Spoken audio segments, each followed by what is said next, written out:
How to ban someone on TikTok. Now, banning someone on TikTok is quite simple. All you have to do is open up TikTok and now search for their profile.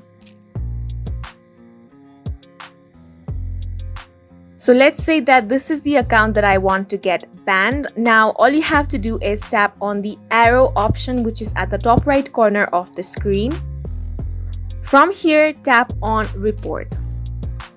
Here you can choose whether to report account or just report content. Tap on report account. Now, the reason why you want to ban someone can be different. You might not like their content or you might find them inappropriate. So here you just have to select that reason. So for example, I'm going to select the first one. Now over here as well, you want to select the reason in brief.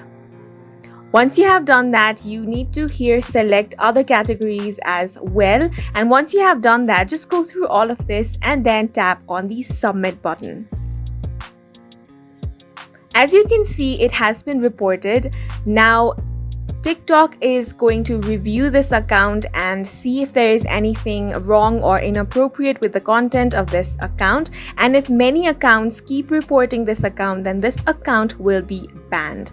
And that is it for this video. We hope you guys found it helpful. Please make sure to hit the like button and subscribe for more helpful tutorials.